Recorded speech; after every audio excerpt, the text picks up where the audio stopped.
ॐ भूर्भुवः स्वः तत्सवितुर्वरेण्यं भर्गो देवस्य धीमहि धियो यो नः प्रचोदयात्। ओम शांति शांति शांति। आज मैं आपके सामने उपनिषद के बारे में बतलाना चाहता हूँ। उपनिषद किसको कहते हैं, इनका क्या महत्व है। उपनिषद जो हैं वेदों से निकले हुए हैं।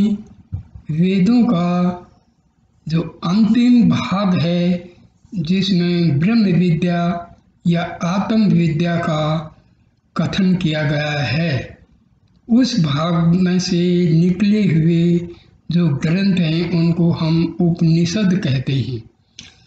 गिनती में 108 कहे जाते हैं, लेकिन 11 उपनिषद जो हैं महत्वपूर्ण हैं।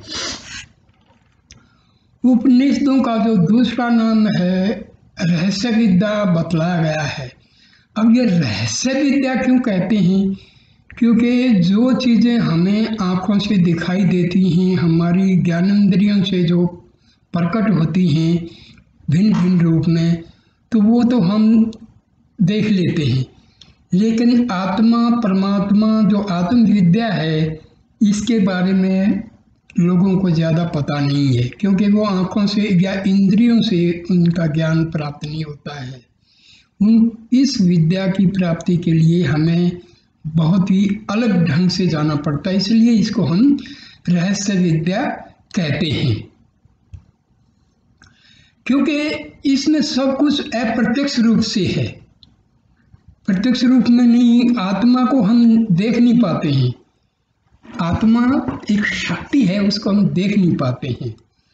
तो इस प्रकार इसको रहस्य विद्या कहा गया है। देखो, ये वैसे भी रहस्य में इसलिए है कि इसको जानने के लिए किसी एक इंसान ने कभी जो है खोज नहीं कर पाया है। ये अलग अलग व्यक्तियों ने इसके बारे में बहुत से रहस्य प्रकट किए हैं। एक व्यक्ति ऐसा नहीं हो सकता है और उस व्यक्ति का जो मत है वो सर्वमान्य नहीं रहा है। इस रहस्य विद्या को जानने का अधिकार प्राप्त करने के लिए हमें नचिकेता के समान सर्वस्व त्याग करना पड़ेगा।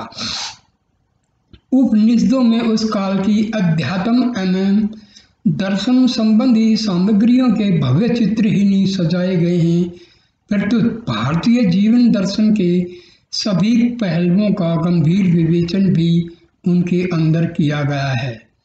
मानव जीवन में ही नहीं, इस निखिल विश्व में व्याप्त सत्य की जिज्ञासा एवं उसके अन्वेषण के लिए उपयोगी साधना की ऐसी उत्कट उत्कंठा उसमें व्यक्त है जो विश्व के विस्तृत वाङ्मय में अन्यत्र दुर्लभ है।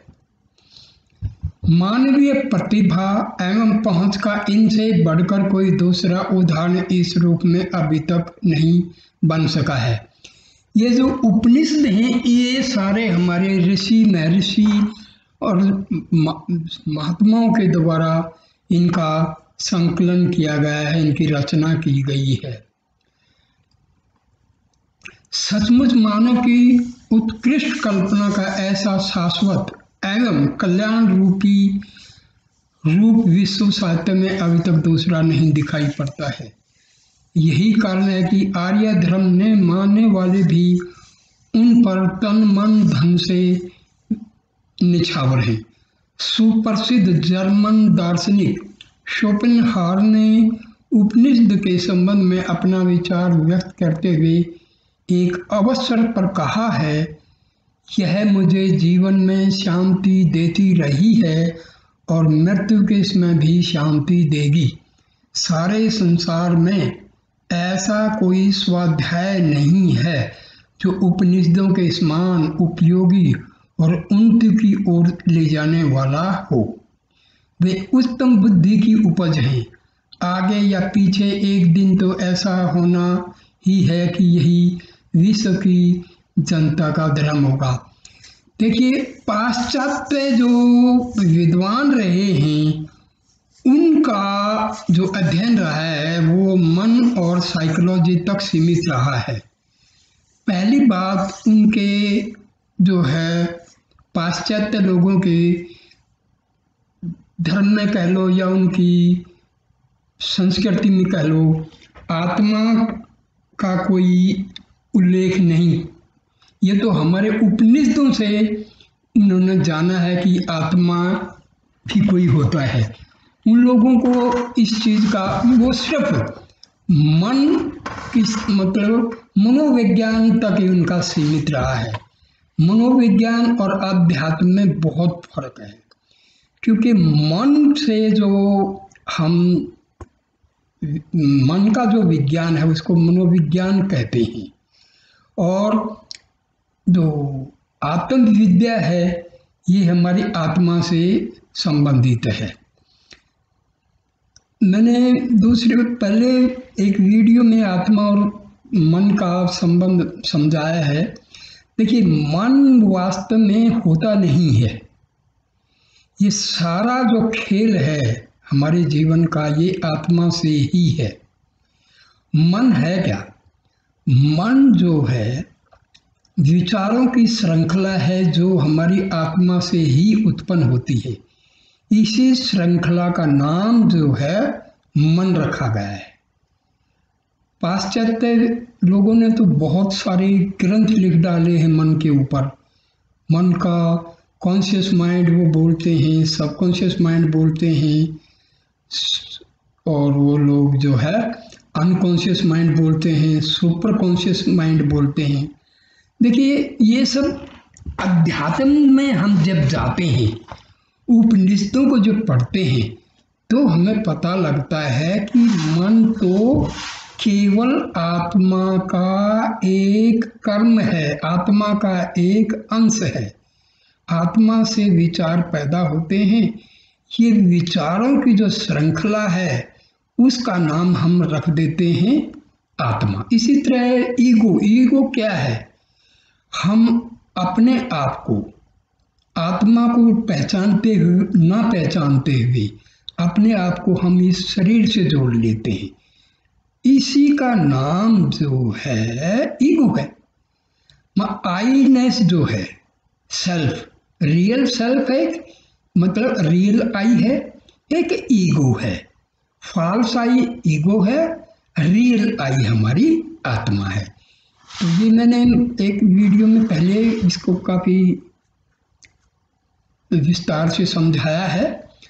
तो सुप्रसिद्ध जो पाश्चात्य विद्वान मैक्स मुलर ने उपनिषदों के बारे में एक स्थान पर लिखा है, उपनिषद वेदांत के आदि स्रोत हैं और ये ऐसे निबंध हैं जिनमें मुझे मानवीय उच्च भावना उच्चतम शिखर पर पहुंची हुई मालूम पड़ती है। ये उद्धरण इसलिए नहीं दिए गए हैं कि इनके कारण उपनिषदों की महत्ता में कोई वृद्धि हो जाएगी। प्रत्युत इससे यह दिखाया जा रहा है कि आर्य धर्म ने मानने वाले विदेशियों की दृष्टि में उपनिषदों का क्या महत्व है।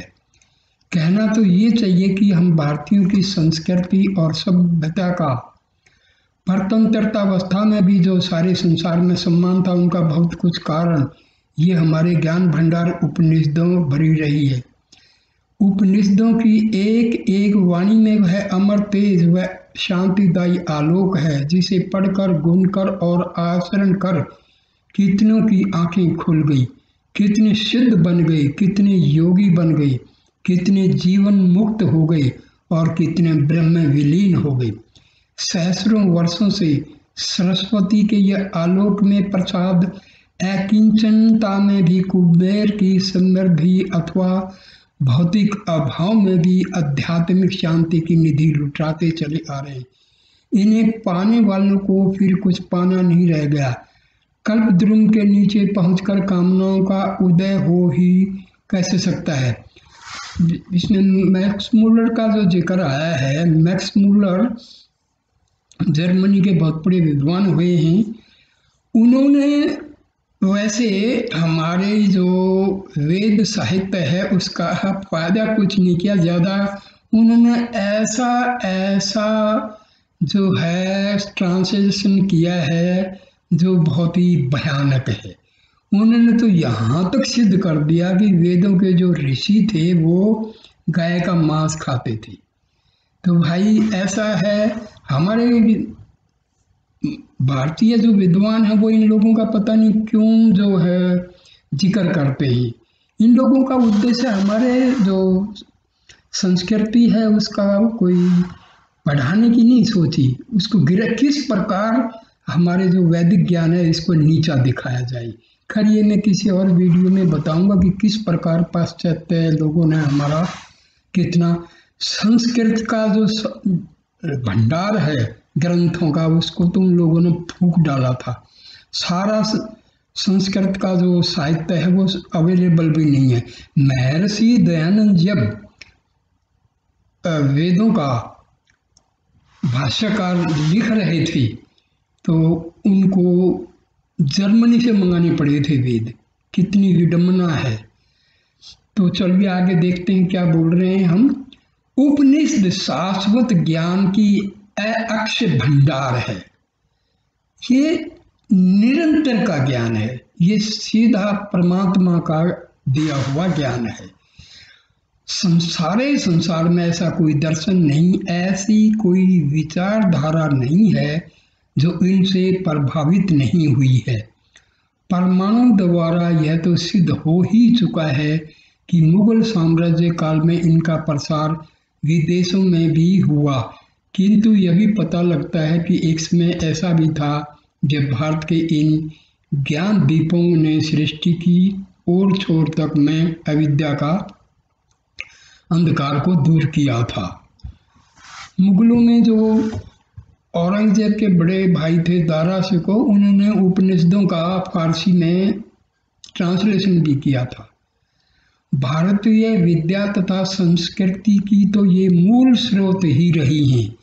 ऐसा कोई दर्शन, चाहे वह आस्तिक हो या नास्तिक, ऐसा कोई शास्त्र, ऐसा कोई तर्क नहीं है जो उपनिषदों की अमर वाणियों से निकले हुए न मालूम पड़ते हों।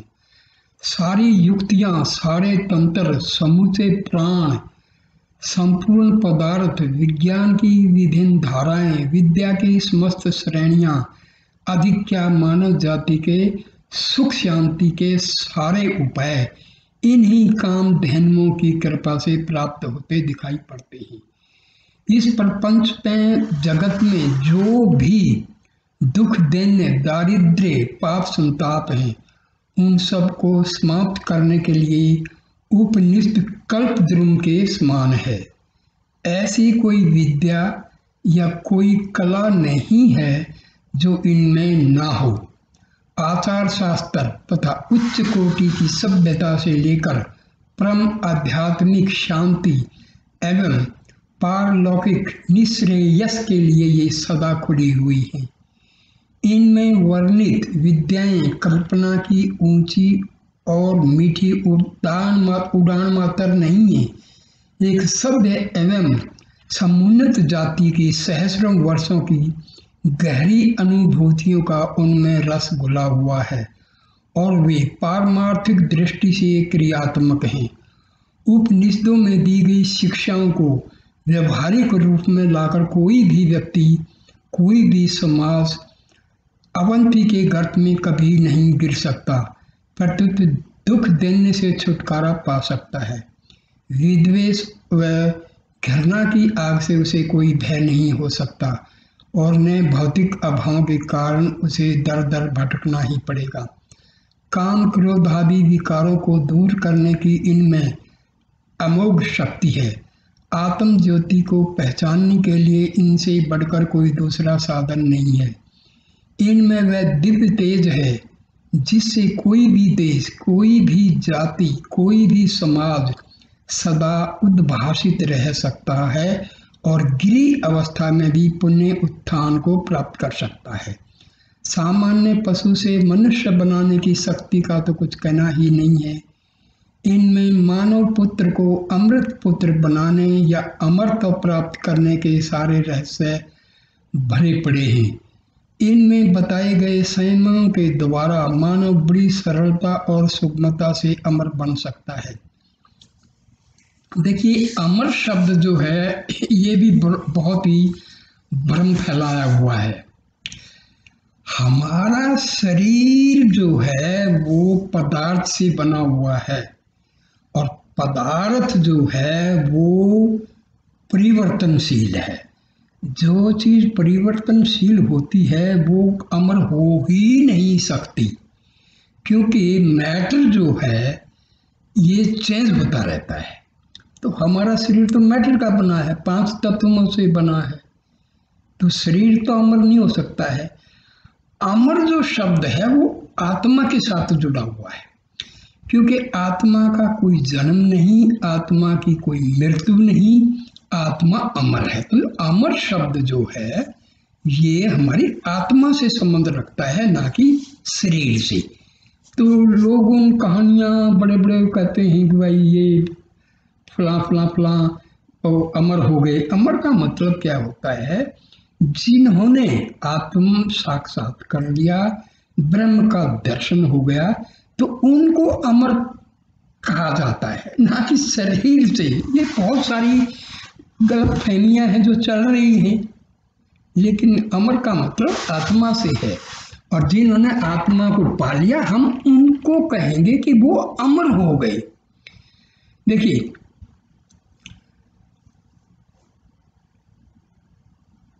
आदि शंकराचार्य ने उपनिषदों का बहुत ही अच्छी तरह से भाष्य लिखे हैं। उन्होंने इस उपनिषदों का काफ़ी ज्ञान फैलाया। स्वामी दयानंद ने भी जो है उनकी जल्दी मृत्यु होगी, क्योंकि उनको तो अपने धर्म को बचाने में ही सारा। अब रिसेंट टाइम में जो हैं महर्षि रमन जो हैं, इन्होंने उपनिषदों की एक एक बात को अपने जो है ज्ञान से, अपने एक्सपीरियंस से, अपने अनुभव से एक एक उपनिषदों में जो लिखा है उसको सिद्ध किया है। उससे पहले रामकृष्ण परमहंस, स्वामी विवेकानंद और बाकी जो हैं रामकृष्ण मिशन के जो आज भी स्वामी हैं, वो लोग बहुत अच्छी तरह से उपनिषदों का उन्होंने ट्रांसलेशन भी किए हैं और उन्होंने अपने आप में उनका अनुभव भी किया है। ऐहिक सिद्धियों के द्वार तो इनमें खुले ही हैं, पारलौकिक समृद्धियों के लिए भी इनमें सभी साधन विद्वान। देखिए, ये सिद्धि लोग कहते हैं, सिद्धि और परमात्म प्राप्ति ये दोनों अलग हैं। जो लोग सिद्धियों के पीछे पड़ते हैं ना, वो फिर आत्मा से दूर चले जाते हैं। ये सब तांत्रिक, ये विद्या तांत्रिक लोग ये वगैरह ये क्या करते हैं, ये अध्यात्मवाद से बहुत दूर होते हैं। इनके कोई मतलब नहीं है, क्योंकि वो सिद्धियाँ जो हैं वो हमारे आत्म ज्ञान के लिए रुकावट है। तो सिद्धियों का जिक्र उपनिषदों में ऐसा नहीं है। पारलौकिक समृद्धियों के लिए भी इनमें सभी साधन विद्यमान हैं, क्योंकि देखिए, वेदांत जो है ना, हमारे हिंदू धर्म में वेदांत की जो शाखा है वो बहुत ही मशहूर है। स्वामी विवेकानंद, स्वामी जो है राम तीरथ और परमहंस रामकृष्ण, महर्षि रामन, शंकराचार्य, इन लोगों ने वेदांत के ऊपर बहुत अनुभव भी किए, ग्रंथ भी लिखे हैं। वेदांत का मतलब होता है वेदों के अंत में जो ज्ञान है आत्मा का, वो वेदों का अंतिम भाग कहे जाते हैं।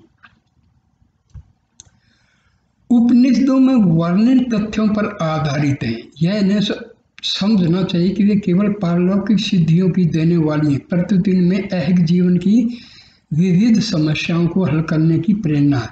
किंतु मीठा मीठा चिल्लाने से जिस प्रकार मुंह मीठा नहीं हो सकता, उसी प्रकार केवल उपनिषद के वाक्यों के बार बार उच्चारण से भी वास्तविक सुख शांति की प्राप्ति नहीं हो सकती।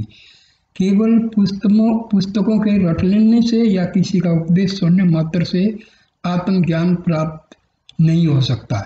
इस संबंध में मुंडकोपनिषद में कहा गया है, जिसका ट्रांसलेशन मैं बताता हूँ हिंदी में, अर्थात यह आत्मा वेदादि के अध्ययन से नहीं मिलता। देखो, वेद आदि या उपनिषद पढ़ने से रास्ता हमें मिल जाता है, रास्ते पर चलना हमें है, अनुभव करना है, प्रयत्न करना है, केवल पढ़ने से कुछ नहीं होता है। ने बुद्धि की सूक्ष्मता से या बहुत से शास्त्रों के सुनने या अनेक विषयों की जानकारी से ही वह मिलता है। जो पुरुष इस संसार में केवल इसी आत्मा का वर्णन करता है, उसी को इसकी प्राप्ति होती। देखिए, आत्मा का वर्णन क्या होता है? हमें पूरा 24 घंटे में हमारा जो है संपत्ति को बढ़ाने में, संसार में लगा रहता है। खाते हैं, पीते हैं, सो जाते हैं, यही हमारी दिनचर्या है। देखो, आत्मा की जो वर्णन करने का मतलब क्या होता है, हमें मेडिटेशन करना चाहिए, ध्यान में बैठना चाहिए और अंदर डूबना चाहिए, क्योंकि अंदर ही हमारी आत्मा का निवास है। हमारा अध्यात्म के हृदय कहते हैं, हमारे ऋषि मुनियों ने कहा है कि हमारा एक तो जो हृदय जिसमें रक्त शुद्धि वगैरह का काम होता है, दूसरा हृदय है जिसमें अध्यात्म मतलब आत्मा रहती है, स्पिरिचुअल हार्ट उसको बोला जाता है। तो हमें उसमें पहुंचना होता है और हमें कोशिश करके अपने मन को भी उसी में पहुंचा देना होता है। जब हमारा मन हमारी कोशिशों के द्वारा स्पिरिचुअल हार्ट में, जब हृदय में पहुंच जाता है और वो आत्मा में वापिस समाहित हो जाता है, तो हम कहते हैं आत्मज्ञान हो गया, सेल्फ रियलाइजेशन हो गया, आत्म साक्षात्कार हो गया। भाई, ये करने से होता है, ये बहुत मुश्किल है ही नहीं। आसान इसलिए नहीं है क्योंकि हम टाइम जो है इतना मिलता नहीं है कि हम कर पाए। लेकिन भाई, असली यदि ज्ञान प्राप्त करना है तो घंटा 2 घंटा डेली बैठ के जो है अंदर डूबना चाहिए। अंदर डूबने का देखो, ये भी थोड़ी है गलती है। अंदर डूबने का मतलब क्या होता है कि हमारा जो मन है ना, उसकी नेचर है बाह्य गमन, एक्स्ट्रावर्ट होता है हमारा माइंड। हमें इसको अंदर की तरफ, इसकी डायरेक्शन चेंज करनी। मन तो बार बार बाहर जाएगा संसार में, ये इसकी प्रकृति है, ये इसकी नेचर है। हमें प्रयत्न क्या करना है कि आहिस्ता आहिस्ता मनन के द्वारा, कंटेम्पलेशन के द्वारा और अफर्मेशन के द्वारा, विजुअलाइजेशन के द्वारा मन की डायरेक्शन बाहर से हटा करके अंदर की तरफ करना है। मन जो है आहिस्ता आहिस्ता आहिस्ता हमारे अध्यात्म पे, हृदय में जब पहुंच जाता है तो ये अपने स्रोत में, अपने सोर्स में मिल जाता है। तो इसमें भाई करने से होगा। ये मैं जो बता रहा हूँ ना, ये क्योंकि मैं करता हूँ और बहुत ये मुश्किल भी नहीं है, और भाई आसान तो इसलिए नहीं है कि हम करते नहीं। जब हम करते ही नहीं है तो भाई मुश्किल है, लेकिन जब करना शुरू कर दोगे ना, तो केवल आनंद है। शुरू में तो कष्ट होंगे, इसके बारे में मैं बाद में बताऊंगा। अभी तो अपना जो असली विषय उपनिषदों की महत्व क्या है तो उसी पर चलने दो। आत्मा उसी भाग्यशाली को अपना स्वरूप दिखाता है। किसको? जो मैं बता रहा हूँ, जो बैठता है उठ के सुबह 3-4 बजे 2-2.5-3 घंटे बैठ के ब्रह्म वेला में और कोशिश जब करता है ना, तो भाई आनंद है, आनंद ही आनंद है दोस्तों। मुश्किल है जब तक आप कोशिश नहीं करते। कोशिश कर लो, आनंद है। इससे बड़ा दुनिया में कोई आनंद है? आपको बहुत भी आनंद आएगा। देखो, ये मैं उपनिषदों की महत्ता इसलिए बता रहा हूँ कि आप लोगों का जो है ध्यान इस आत्म विद्या की तरफ देखो, हमारे ऋषि मुनियों ने हमारे 4 उद्देश्य बताए हैं जीवन के: धर्म, अर्थ, काम और मोक्ष। देखो, अर्थ मतलब पैसा तो खूब कमाते हैं, गृहस्थ जीवन में सारा जिंदगी खपा देते हैं, ठीक है ना। धर्म, देखो धर्म की भी एक अलग से जो धर्म की परिभाषा जो है ना भाई, धर्म क्या है ना, धर्म बनाया गया है इंसान के द्वारा। और अध्यात्म जो है ना, वो एक हर इंसान की आत्मा है। आत्मा को पहचानना ये अध्यात्मवाद है। तो असली धर्म तो भाई अध्यात्मवाद है। वैसे लोगों ने बना लिया है, ये हिंदू है, ये मुस्लिम है, ये क्रिश्चियन है, ये सिख है। तो ये तो भाई मानव के द्वारा बनाए गए हैं, इसके नियम भी मानव के द्वारा बनाए गए हैं। तभी तो हम मानव तो एक लिमिट है, फाइनाइट है। आत्मा इन्फिनिट है भाई। एक आप फाइनाइट की तरफ क्यों झुकते हो? Why don't you come to the infinite? आत्मा इन्फिनिट है। अरे थोड़े से गिलास के पानी को छोड़ के समुद्र की तरफ दौड़ो। आत्मा एक समुद्र है, अथाह ज्ञान का सागर है। आप क्यों मन रूपी गिलास के थोड़े से पानी में ही खुश होना चाहते हो दोस्तों? चलिए, तो बलहीन अर्थात ब्रह्मचर्य विहीन परमादि और अशास्त्रीय तप में निरत को भी आत्मा नहीं मिलती, कभी नहीं मिलेगी। इसको तो भाई किसको मिलेगी? जो कोशिश करेगा। और कोशिश बहुत मुश्किल नहीं है भाई, ना उसमें पैसा लगता है, ना कुछ धन दौलत लगता है। और देखो, आप लोग बैठ के ध्यान करना शुरू कर दो। ये गुरु का चक्कर भी एक बड़ा घंटा, बहुत ही टेढ़ा काम है। गुरु जो है ना, जो भी आपको अंधेरे से प्रकाश में ले जाए वो गुरु है।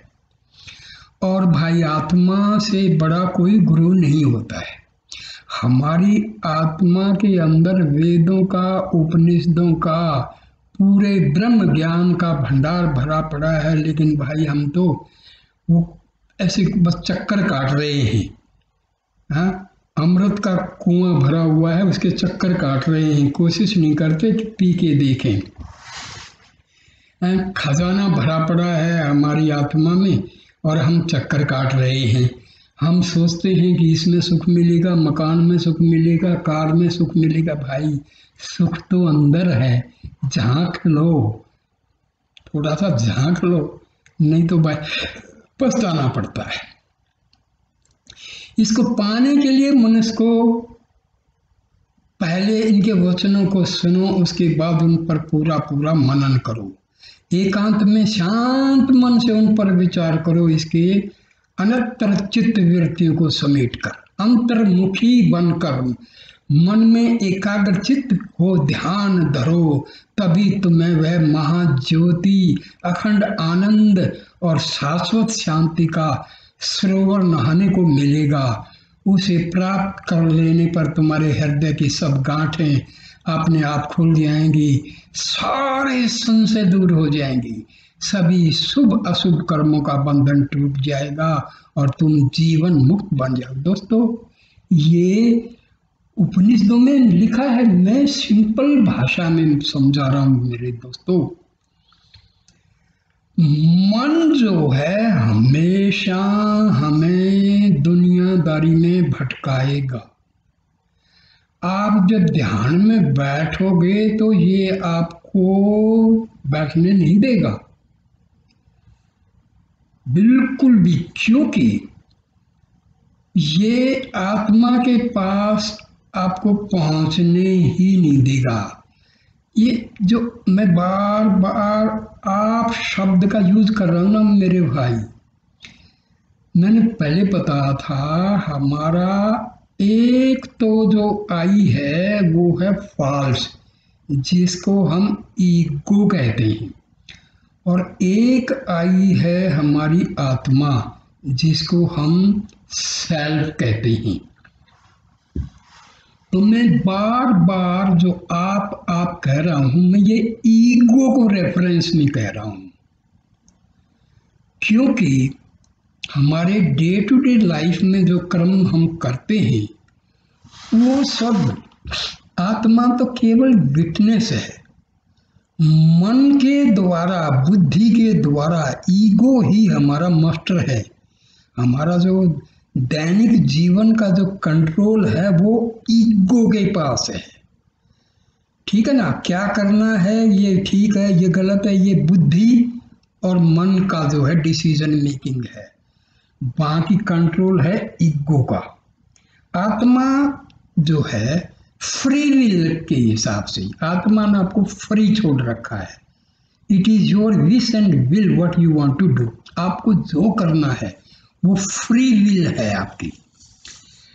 अब नियम में बंध के चलोगे, उपनिषदों की सुनोगे, वेदों की सुनोगे, उसके अनुसार चलोगे, तो भाई आपका जो आखिरी जो चीज है मोक्ष, ठीक है ना, वो आपका काम बन जाएगा। और मन की, बुद्धि की, ईगो की चलोगे तो भाई पिसते रहो, जन्म लेते रहो, मौत, जन्म, मर्त, डेथ एंड बर्थ का साइकिल में रगड़े खाते रहो। अदरवाइज वेरी सिंपल, आप भाई ऑफिस में काम करते हैं, आपने फैक्ट्रियां लगा रखी, कोई प्रॉब्लम नहीं है। केवल शाम को जब आप ऑफिस से, फैक्ट्री से, अपने वर्क प्लेस से जब आ जाते हैं, खा के पी के 1 घंटा अपने मकान के कोने में अकेले बैठ जाओ और सोचना शुरू कर दो कि मैं कौन हूँ, कहाँ से आया हूँ, क्या करने आया हूँ, मेरा उद्देश्य क्या है, मैंने अपने उद्देश्य प्राप्ति के लिए क्या क्या किया है, कहाँ भटक रहा हूँ। तो ये थोड़ा थोड़ा विचार करो। असली चीज क्या है विचार करने की, कि हमें आत्मा तक पहुंचना है। महर्षि रमन ने बहुत बढ़िया तरीका बताया गया है, उसका नाम दिया गया है सेल्फ इंक्वायरी। उस पर मैं अलग से वीडियो दूंगा और ऐसे मतलब बहुत समझा के अनुभव, अपने अनुभव से मैं समझा दूंगा। लेकिन भाई करो तो, करना तो आपको है। किताब पढ़ने से कुछ नहीं होने वाला है, क्योंकि जो करने की चीज है वो केवल पढ़ने से नहीं होगा, करना है। बहुत उपनिषद का जो ज्ञान है ना, वो इतना इतना इतना प्यारा ज्ञान है ना, एक बार इसमें आपका ध्यान हो जाए, इंक्लिनेशन इसकी तरफ हो जाए, तो फिर आपका जीवन सुधर जाएगा। मेरे भाई ये याद रखना, जो लोग परमात्मा की तरफ चलते हैं ना, तो उनको लक्ष्मी, धन, दौलत, इन चीजों की कमी नहीं रहती है। यदि कमी है तो उनमें असंतोष की भावना खत्म हो जाती है। ये ध्यान देने की चीजें हैं। तो चलो, इस प्रकार यदि देखा जाए तो उपनिषदों का एक एक अक्षर एक एक बहुमूल्य रत्न है। ये हिंदू जाति के लिए ही गर्व की वस्तु नहीं है, प्रत्युत मानव जाति मात्र के लिए गौरव की बात। देखिए भाई, मैंने पहले ही बताया है, धर्म किसने बनाए? इंसान ने। आत्मा क्या है? ये तो शाश्वत है। It is परपीचुअल, it is continuing from unknown times. तो भाई, आत्मा की जो विद्या है ये ना हिंदू की है, ना क्रिश्चियन की है, ना मुस्लिम की, ना सिख की, ना जैन की, ये किसी की भी नहीं है भाई, ये तो आपकी है। हम इसको भटक के और भाई गुरुओं का चक्कर, ये चक्कर, इनमें भटक गए और केवल हमें दुख मिल रहा है। कोई कहता है इसकी पूजा करो, कोई कहता है उसकी पूजा करो, कोई कहता है उधर जाओ, कोई कहता है उधर जाओ। रे मेरे भाई, जहाँ जाना है वहाँ कोई नहीं बताता, क्योंकि लोगों ने दुकान खोल रखी है। यदि उन्होंने आपको बता दिया भाई परमात्मा तो आपकी आत्मा और परमात्मा सब एक ही है, तो भाई उनकी दुकान तो बंद हो जाएगी। चक्कर ये है, उपनिषद का ज्ञान केवल केवल केवल सच्चा ज्ञान है। वेद का ज्ञान केवल केवल सच्चा है, उसमें दो नहीं है। एब्सोल्यूट, एब्सोल्यूट जो शब्द बना है ना इंग्लिश में, वो एब्सोल्यूट का मतलब होता है जो सच है। और सच क्या है? आत्मा और परमात्मा। तो इसमें धर्म की तो बात ही नहीं आती। तो उपनिषदों ने तो भाई आत्मा का वर्णन किया हुआ है। जब आत्मा का वर्णन किया है तो इसमें धर्म की कोई बात ही नहीं। हिंदू आत्मा तो भाई क्रिश्चियन की भी है, आत्मा तो मुस्लिम भाइयों की भी है, आत्मा तो हिंदुओं की भी है। तो आत्मा का जो ज्ञान है वो किसी धर्म का तो है ही नहीं। ये है ना, बात तो सिंपल है, लेकिन भाई सिंपल कहाँ, देखो मारकाट हो रही है, धर्म के नाम पर तो भैया युद्ध हो रहे हैं। ये चक्कर है। क्यों? क्योंकि हम आत्मा के पास जाना ही नहीं चाहते। तो मानवता की सीमा लांघकर ऊपर उठाने की इनमें ऐसी ऐसी युक्तियां दी गई हैं जो कभी व्यर्थ होने वाली नहीं है। इस परमाणु एवं उद्रजन युग में भी इनकी ज्योति मलिन नहीं हुई है। समस्त मानवता को उबारने की इनमें अद्भुत एवं प्रचंड शक्ति है। विज्ञान ने अपने चरम विकास में भी समूची प्रकृति पर विजय प्राप्त करने में अपनी हार ही स्वीकार की है, किंतु उपनिषदों के वर्णित तत्वों में समूची प्रकृति मुट्ठी में हस्तगत होती दिखाई गई है। यह कोई भावुकता नहीं है, इसमें वस्तु स्थिति को प्राप्त करने के लिए अपने संकुचित व्यर्थ से ऊपर उठकर सोचना पड़ेगा। आज तक मृत्यु से पराजित विज्ञान को दर दर ठोकरें खाने के बाद यह स्वीकार करना ही पड़ता है कि इसे वश करने की कोई शक्ति उसके पास नहीं है। किंतु उपनिषदों ने अमरत्व प्राप्ति की युक्तियां स्थल स्थल पर बताई गई हैं। दोस्तों, मैंने पहले ही बताया, अमरत्व कुछ शरीर का नहीं होता भाई, यहाँ ये चक्कर है।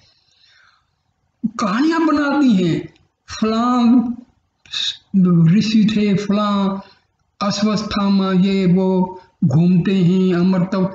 भाई ऐसा है, ये अमरत्व जो शब्द है वो आत्मा के लिए है। आत्मा ही अमर है, शरीर अमर नहीं होता है। ये हो जाता है जब लोग योग शक्ति से अपना जो सूक्ष्म शरीर है उसको थोड़ा थोड़ा करके अपना जो फिजिकल बॉडी में कन्वर्ट कर सकते, ये है। लेकिन ये बड़ी योग विद्या की चीज है, साधारण मानव के लिए ये कल्पना से परे की चीज है। ये उक्तियां कल्पना प्रसूत नहीं है, सहस्रों वर्षों की गहरी अनुभूतियों तथा क्रियाओं का इनमें पुट है। आज के युग में भी उपनिषदों के प्रभाव से स्वामी विवेकानंद, स्वामी रामतीर्थ, रामकृष्ण परमहंस आदि ने अपने जीवन में अमरत्व के अक्षरों का जो अनुभव किया है उसका पता सारे संसार को है।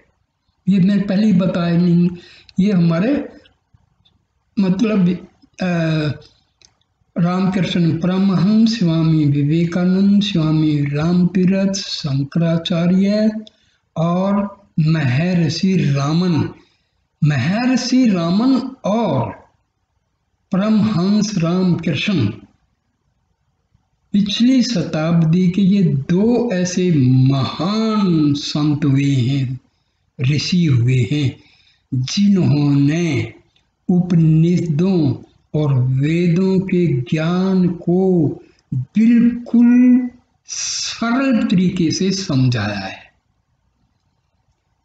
मैंने रामकृष्ण परमहंस और महर्षि रमन की साहित्य को पढ़ा है, समझा है और अनुभव भी कर रहा हूँ। तो भाई ये जो कुछ अध्यात्मवाद जो है वो अनुभव का है। पढ़ने से, केवल पढ़ने से नहीं, पढ़ना जरूरी है, बिना पढ़े तो पता नहीं लगेगा। पढ़ो मगर फॉलो करो उसको। केवल पढ़ने से नहीं होगा, बिना पढ़े भी नहीं होगा। जब पढ़ोगे नहीं, जब पता ही नहीं होगा तो आप करोगे क्या? तो पढ़ो, समझो, रास्ता पता करो और फिर उस रास्ते पर चलो, फिर जीवन का आनंद ही आनंद है। उपनिषदों के रहस्यात्मक विचारों की परंपरा से न केवल हिंदू जाति के जीवन दर्शन ही प्रभावित हैं, परंतु बौद्ध तथा जैन दर्शनों पर भी उनकी अमिट छाप है। देखिए, महात्मा बुद्ध और महावीर जैन, इनके बारे में इनके शिष्यों ने काफी कुछ साहित्य लिख दिया, अपनी मर्जी से भ्रम फैला दिया। नहीं तो भाई यही सेम है। बौद्ध का यदि एक एक असलियत देखोगे तो उन्होंने क्या किया था, वही तो ध्यान तो किया था ना, आत्मा का साक्षात्कार तो किया था। लेकिन बाद में उनके शिष्यों ने काफी कुछ लिख डाला है, चलो वो हमारा विषय नहीं है। सूफियों की रहस्य भावना, मुसलमानों का एकेश्वरवाद, कृष्णों की रहस्यवादिता, शोपेनहावर का दार्शनिक विचार, राजा राम मोहन राय के ब्रह्म समाज की मूल भावना, स्वामी दयानंद, कविंदर रविंद्र और योगेंद्र अरविंद की विचारधाराएं उपनिषदों से अत्यधिक प्रभावित हैं। शंकराचार्य, रामानुज, वल्लभ, माधव आदि आचार्य ने तो इन्हीं की पृष्ठभूमि पर अपने सिद्धांतों की अवतारण की है। यह सही है कि इन उपनिषदों की विचारधारा में जीवन के संध्याकाल संन्यास आश्रम के अनुभवों के अमूल्य पवित्र विचार संग्रहित हुए हैं और ये आर्य जीवन के संन्यास आश्रम की स्थिति के प्रतीक हैं। किंतु इससे यह नहीं मान लेना चाहिए कि इनमें लोक जीवन या लोक संग्रह की भावनाओं का जानबूझकर निरादर किया गया है। कहना तो ये चाहिए कि प्रथम के 3 आश्रम का सार तत्व भी इनमें आ गया है। इनके विचार इतने गूढ़, उदात्त और व्यापक हैं कि इनमें सब स्थिति के लोग समान लाभ उठा सकते हैं। यही कारण है कि क्या सब धर्मी, क्या विधर्मी, क्या पौवार्त्य, क्या पाश्चात्य, सभी विचारकों के लिए ये प्रेरणा और स्मृति के स्रोत हैं। व्यापक मानव धर्म और उनके जीवन दर्शन के अक्षेत्र में किसी भौगोलिक रेखा से आबद्ध नहीं हैं और न काल की सीमा रेखा ही इनकी प्रसिद्धि और सनातनता में कोई बट्टा लगा सकी है। ज्ञान और अनुभूतियों का मस्तिष्क और हृदय का इनमें ऐसा मधुर समन्वय है कि कहीं विषमता का कहीं पता। देखो, वेदांत के 3 अंग हैं। सबसे पहले उपनिषद हैं, दूसरे गीता हैं और तीसरे जो हैं वेदांत दर्शन है। वेद व्यास का जो लिखा हुआ है ब्रह्म सूत्र, जिसको हम वेदांत दर्शन कहते हैं। ये 3 अंग हैं, उपनिषद, गीता और ब्रह्म सूत्र। तो यद्यपि विषय की व्यापकता के कारण सभी दर्शन एवं संप्रदाय अपने मतों की पुष्टि के लिए उपनिषदों का आश्रय लेते हैं, किंतु उत्तर मीमांसा वेदांत दर्शन की ही विशेष विवेचना इनमें की गई है। यही कारण है कि आचार्य शंकर ने अपने मत के प्रतिपादन में स्थल स्थल पर इनका उपयोग किया है। ब्रह्म की व्यापकता, आत्मा की नित्यता, लौकिक सुख की अक्षण भंगुरता, मुक्ति की उपलब्धि आदि विषयों का इनमें प्रमुख रूप से प्रतिपादन किया गया है। यद्यपि वे वास्तव में ज्ञान कांड के समर्थक हैं, किंतु उपासना और कर्म कांड का भी इनमें बहिष्कार या निरादर नहीं किया गया है। आज के विज्ञान युग ने उपासना और कर्म कांड को मानव स्वभाव से कुछ दूर कर दिया है, किंतु ज्ञान का अक्षेत्र आज भी पूर्ववत अबाधित है। इसमें काल कर्म से परिवर्तन की कोई गुंजाइश नहीं है। फलस्वरूप उपनिषदों में परमात्मा, आत्मा, सृष्टि, पुनर्जन्म, स्वर्ग, धर्म, आचार आदि का जो विवरण अथवा परिचय दिया गया है वह आज भी ज्यों का त्यों है। बड़े बड़े वैज्ञानिक विद्वानों के तर्कों और नास्तिकों की शंकाओं को वहाँ फटकने की भी स्थिति नहीं मिलती। यही कारण है कि सनातन हिंदू जाति की रीढ़ विधर्मियों के घोर अनाचारों में भी नहीं टूटी। प्राय शासन की क्रूर श्रृंखलाओं में शताब्दियों तक जकड़े रहने पर भी उसमें जड़ता नहीं आई। लाखों आंधी तूफानों बॉर्डर के बीच में पड़ने पर भी उसका तेज। देखिए, कुछ देश तो गुलामी के कारण अपनी संस्कृति को खो चुके, क्योंकि संस्कृति उनकी थी ही नहीं। हिंदुस्तान 900 साल तक गुलाम रहा, लेकिन आज भी भारत की हिंदू धर्म की जो संस्कृति है वो आज भी अडिग है। इसको क्यों? क्योंकि वो सच्चे उस पर रास्ते पर थे। हमारे ऋषियों ने जो रास्ता सुझाया है वो निरंतर बहने वाली गंगा की तरह है। व्यापक लोकप्रियता के कारण उपनिषदों की संख्या बढ़ते बढ़ते 200 से भी अधिक बन गई है, किंतु उनमें मुख्य 18 ही हैं, जिनकी गणना स्वामी शंकराचार्य ने अपने भाषा में की है। महर्षि दयानंद ने 11 बताए हैं, महर्षि रमन ने भी 11 ही बताए हैं, और स्वामी विवेकानंद और जो रामकृष्ण परमहंस के जो शिष्य हैं, रामाकृष्ण मिशन के जो स्वामी जी हैं, उन्होंने भी 11 ही बताए हैं। वैसे 108 बोलते हैं, लेकिन प्रमुख जो बिल्कुल ऑथेंटिकेटेड हैं वो 11 हैं। ऐसा मालूम पड़ता है कि ये शेष सारी उपनिषदें शंकराचार्य की बात बनी होंगी।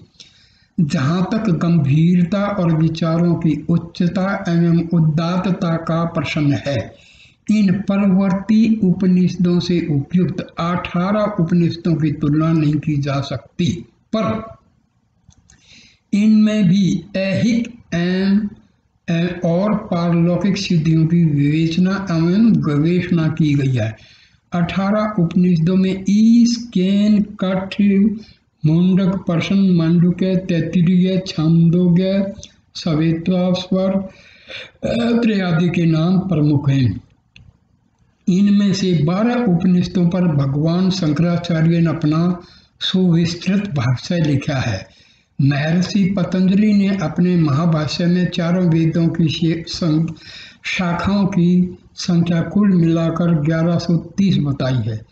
प्राचीन साहित्यकारों का आग्रह है कि वेदों की जितनी शाखाएं थी उतनी ही संहिताएं भी थी, उतने ही ब्राह्मण और आरण्यक थे और उतने ही कल्पसूत्र और उपनिषद थी, किंतु आज इन सब का कोई पता ठिकाना नहीं है।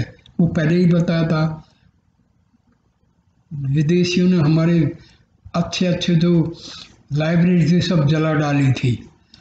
अड्यार मद्रास की थियोसॉफिकल सोसाइटी ने जो लगभग 200 उपनिषद प्रकाशित की हैं, उनमें से बहुतरे परिवर्तित काल की रचनाएं हैं।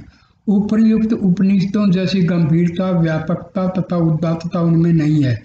उनमें से अधिकांश शैव, शाक्त एवं वैष्णव संप्रदाय की पृष्ठभूमि मात्र बन गई है। उपनिषदों का यह कर्णिक विकास स्पष्ट संकेत करता है किस प्रकार आरंभ में हमारे धर्म और विचारधारा में संकुचित भावना अथवा सांप्रदायिकता का कोई स्थान नहीं था। निखिल विश्व और ब्रह्म जैसे व्यापक प्रश्नों पर ही विचार किया जाता था, परंतु बाद में बढ़ते बढ़ते यह धारा शैव, वैष्णव और शाक्त समुदाय की परिधि में आफर फंस गई और जिसके परिणाम स्वरूप हम विशृंखल बन गए। हमारी ज्ञान गरिमा घट गई, हम ऊपर से नीचे उतरने लगे और आज पहुँचते पहुँचते ऐसी जगह आकर रुक गए हैं कि हमें यह सहसा विश्वास ही नहीं होता कि ज्ञान की ये उज्ज्वल मणियाँ हमारे ही पूर्वजों के मस्तिष्क से आविर्भूत हुई हैं। शांति की है मंदाकिनी हमारे ही पूर्वजों के विशाल हृदय से प्रवाहित हुई है। प्रगतिवादी अथवा विकासवादी चिल्लाते हैं कि जो कुछ पुराना हो गया है वह सड़ गया है, उन्हें छोड़कर आगे चलो, पीछे की ओर मुख कर हम उन्नति के शिखर पर नहीं चढ़ सकेंगे, आदि आदि। किंतु उन्हें यह सोचने की आवश्यकता नहीं पड़ती कि क्या करोड़ों वर्ष का यह सौरमंडल, यह धरातल, यह हिमवान, यह गंगा यमुना की निर्मल धारा पुरानी हो गई है, इन्हें छोड़ देना ही ठीक है। इनसे पूर्ववत लाभ होने की संभावना अब नहीं रह गई है, वे सब के सब नष्ट कर देने ही लायक हैं। ठीक, यदि कोई प्रगतिवादी यह कहने की हिम्मत कर सकता है कि हाँ ये सब उपेक्षणीय हो गए हैं, तो फिर उसके लिए मानव संस्कृति की ये मूल स्रोत उपनिषद की कूड़ा करकट से ही हो सकती है। परंतु अभी ज्ञान उन्माद का ऐसा कठोर युग शुरू नहीं हुआ है। विज्ञान उद्रजन बन तक पहुंचकर भी बहुत नीचे है। उपनिषदें अभी बहुत ऊंची हैं, उनमें वर्णित जीवन के तत्वों की प्राप्ति अभी विज्ञान से संभव नहीं है। ट्यूबवेल लगाकर हम 10-20 बीघा खेती की सिंचाई भले ही कर लें, पर हरिद्वार का कुंभ अथवा तीर्थराज प्रयाग का संगम उस कूप के तट पर नहीं लगेगा। भीतर घुसकर देखिए इनके रत्नों की कुछ अमल अमंद छवि जो तन मन के संतापों को दूर भगाने में आज भी यथापूर्व है। केवल हमारी आंखें बदल गई हैं, इनमें भी अज्ञान, प्रमाद और अभिमान का चश्मा चढ़ा हुआ है। उसे उतार का हम तनिक निहारें तो सही। अज्ञान और अविद्या में भ्रमते हुए भी अपने को धीर और पंडित मानने वाले मूर्ख लोग नाना कष्टों एवं योनियों में भी उसी प्रकार भटकते और ठोकर खाते फिरते हैं जैसे एक अंधे के पीछे चलने वाले दूसरे अंधे। सत्य की ही इस संसार में विजय होती है, असत्य की विजय कदापि नहीं होती। सत्य धर्म से ही ब्रह्मलोक की प्राप्ति का वह विस्तृत मार्ग देवयान प्राप्त होता है, जिसके द्वारा अपनी कामनाओं को प्राप्त करने वाले महर्षि गण उस परम धाम में गमन करते हैं जहाँ वह सत्य का परम आश्रय परमात्मा निवास करता है। यह आत्मा सर्वदा सत्य से, तपस्या से, यथार्थ ज्ञान से और ब्रह्मचर्य से पाया जाता है। निष्पाप और यत्न में निरंतर रहने वाले लोग इस निष्कलंक और प्रकाश स्वरूप आत्मा को अपने अंतःकरण में ही देखते हैं। हमारे पूर्व आचार्यों की यह शिक्षा अकेले ही भारतीय संस्कृति के सभी अंगों पर प्रकाश डालने में पर्याप्त है। भारत के पास कुछ रहे या न रहे, यदि उसके निवासी अपने पूर्वजों की इस अमर वाणी का ही केवल अनुसरण करते रहेंगे तो उन्हें कल्पांत तक अकिंचन दुखी और अशांत होने का कोई कारण नहीं होगा। इस प्रकार विश्व के विस्तृत वांग्मय में साहित्य, वाङ्मय का मतलब होता है साहित्य में उपनिषद की महत्ता बेजोड़ है। वे न केवल अपनी परम प्राचीनता के कारण आदरणीय हैं, तर्तुत उनकी सहज सुखदायिनी सूक्तियाँ अमरत्व का संदेश देने वाली हैं। भारतीय आर्य संस्कृति का समुन्नत एवं शुद्ध रूप तो सदा से इन्हें अमृत वाटिकाओं में निमज्जित होकर निखरा है। ये किसी संप्रदाय विशेष की वस्तु नहीं है। इनकी सामान्य दृष्टि वसुधैव कुटुंबम के महान एवं पुनीत लक्ष्य पर स्थिर है। यही कारण है कि देश विदेश सर्वत्र इनका आदर सम्मान है। पर यह सब होते हुए भी उपनिषद सर्वसाधारण के लाभ में नहीं आती। इनकी गहन गंभीरता की दुहाई देकर जब हमारे कितने संस्कृतज्ञ पंडित जन भी इनके अमर संदेश से आजीवन वंचित रह जाते हैं, तब केवल हिंदी जानने वालों का या दोष। आज तक अनेक उपनिषदों के, देखो भाई, भाषा इंपॉर्टेंट नहीं है। असली चीज क्या है कि किसी भाषा के द्वारा ज्ञान क्या है, असली चीज ये है। तो हमें जो है ना, उपनिषदों में मैंने बताया ना कि उदाहरण दे करके, कहानी दे करके बड़ा अच्छे तरीके से समझाया गया है। तो अब इसके आगे जो मैं महत्व जो बताया हूँ, इसके आगे में उपनिषदों की कहानियों के द्वारा किस प्रकार जो है ज्ञान का संचार किया गया है हमारे ऋषियों द्वारा, तो ये मैं कहानियों की एक श्रृंखला शुरू करूंगा। क्योंकि कहानियों में अलंकारिक भाषा का यूज किया गया है। जैसे कठोपनिषद में नचिकेता कोई वास्तव में नहीं रहा है। नचिकेता एक विद्यार्थी है, एक साधक है, एक जिज्ञासु है। उसने यमराज से जो है आत्मा का ज्ञान प्राप्त किया। तो श्वेत केतु है वगैरह वगैरह बहुत ऐसी, तो कहानियों से हमें उनका जो है ज्ञान सही मिल जाएगा।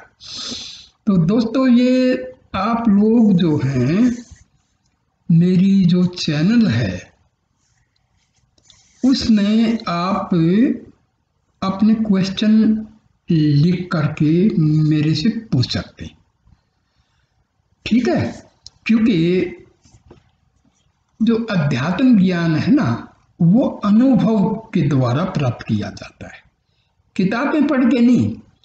किताबें तो टीवी में आप दुनिया भर के बैठे हैं पंडित लोग, प्रचारक हैं, वो पढ़ देते हैं बहुत सारे। देखो, अनुभव के द्वारा जो ज्ञान अर्जित किया जाता है वही उपयोगी होता है। किताब से पढ़ लिया और सुना दिया तो वो उसका असर भी नहीं होता है, ठीक है? तो आप लोग जो है मेरे से पूछ सकते हैं, आपको जो डाउट आए वो पूछ सकते हैं, ठीक है? नमस्ते दोस्तों।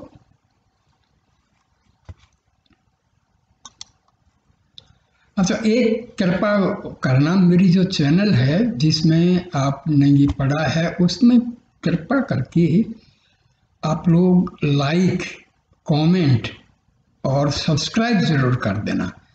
दोस्तों, ये चैनल मैंने इसीलिए शुरू की है कि आज बहुत भ्रम फैला हुआ है, बहुत सारे लोग हैं गुरु बनते हैं। देखिए, एक होता है निष्काम कर्म जिसको हम बोलते हैं, बिना किसी स्वार्थ के सत्य क्या है वो बताना, ये असली निष्काम कर्म है।